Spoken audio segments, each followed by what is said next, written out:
जय हरी मंडळी, NCMC card काढण्याबाबत महत्त्वाची एक खुशखबर आहे. कारण ST महामंडळाने यापुढं ज्येष्ठ नागरिक असतील, अमृत ज्येष्ठ नागरिक असतील किंवा महिला असतील, यांना जर ST महामंडळाच्या बसमधून प्रवास करायचा असेल तर हे NCMC कार्ड काढणं बंधनकारक केलेलं आहे.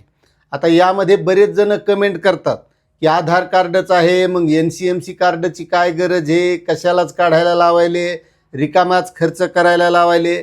पण यामध्ये NCMC कार्डचं महत्त्व काय आहे तर या NCMC कार्डला आपल्याला रिचार्ज करता येणार आहे, म्हणजे त्यामध्ये वॅलेट असणार आहे, त्यामध्ये पैसे ठेवता येणार आहेत. आणि ज्या वेळेस प्रवास करायचा आहे त्यावेळेस बऱ्याच ठिकाणी चिल्लरीचे प्रॉब्लेम येतात. कुठंतरी 53 रुपये तिकीट होतं, कुठंतरी 57 रुपये तिकीट होतं आणि मग 2 रुपये 3 रुपये देण्याबाबत हे ज्येष्ठ नागरिक असतील, अमृत ज्येष्ठ नागरिक असतील, हे काही STच्या खाली उतरत नाहीत. आणि त्याच्यामुळे याच्यात जर रिचार्ज असलं तर ज्या वेळेस ज्येष्ठ नागरिक, महिला किंवा अमृत ज्येष्ठ नागरिकाला प्रवास करायचा आहे त्यावेळेस हे NCMC कार्ड कंडक्टरजवळ दिलं की त्याच कार्डमधून आपले जे काही तिकिटाचे पैसे आहेत ते कापून घेतले जाणार आणि त्याच्यातले पैसे संपले की त्याला पुन्हा रिचार्ज करता येणार. म्हणजे ही सुद्धा अडचण मिटणार आहे. आणि यासाठी ST महामंडळाच्या बसस्टँडवर, डेपोमध्ये किंवा जे अधिकृत एजंट आहेत यांच्याकडे हे कार्ड काढण्याचं काम सध्या चालू आहे. मात्र यामध्ये झालं आहे काय, बऱ्याच ज्येष्ठ नागरिकांनी, महिलांनी किंवा अमृत ज्येष्ठ नागरिकांनी यासाठी नोंदणी केली पण त्यांचे कार्ड आलेले नाहीत. काही असे आहेत की ज्यांनी आणखी नोंदणीही केली नाही. मात्र हे 1 ऑगस्टपासून बंधनकारक करण्यात येणार होतं.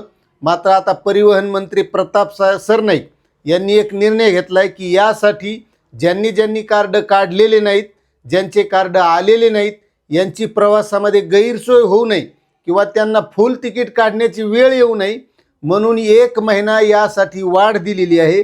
आणि 1 सप्टेंबरपर्यंत ज्यांनी काढलेले नाहीत त्यांनी लवकरात लवकर काढायचे आहेत.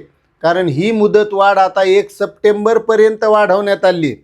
आणि ज्यांनी 1 सप्टेंबरपर्यंत काढलं नाही किंवा त्यांचं कार्ड आलं नाही तर त्यांना 1 सप्टेंबरच्या नंतर सवलतीमध्ये ST महामंडळाच्या बसमधून प्रवास करता येणार नाही. त्यामुळे ज्यांनी नोंदणी केलेली नाही त्यांनी लवकरात लवकर नोंदणी करायची. आणि जेवढ्या लवकर आपण नोंदणी करू तेवढ्या लवकर आपल्याला हे कार्ड मिळेल आणि मग आपल्याला ST महामंडळाच्या बसमधून सवलतीमध्ये 1 सप्टेंबरच्या नंतर प्रवास करता येणार आहे. आणि जर आपल्याकडं कार्ड नसेल तर आपल्याला सवलतीमध्ये प्रवास करता येणार नाही, मग आपल्याला फुल तिकीट काढावं लागेल. अशी ही महत्त्वाची NCMC कार्डच्या बद्दलची माहिती होती. आता तुम्ही कार्ड काढलंय का, नोंदणी केली का, किंवा काढलंच नाही किंवा त्यामध्ये काही अडचणी असतील तर नक्कीच कमेंट करा. आपल्याला त्याबद्दलची सविस्तर माहिती आपल्या या चॅनलच्या माध्यमातून दिली जाणार आहे. त्यामुळं तुम्ही जर आपल्या चॅनलवर नवीन असताल तर चॅनलला सबस्क्राईब करा, व्हिडिओला लाईक करा आणि जास्तीत जास्त ज्येष्ठ नागरिक, महिला आणि अमृत ज्येष्ठ नागरिक यांना हा व्हिडिओ शेअर करायला विसरू नका. जय जवान, जय किसान.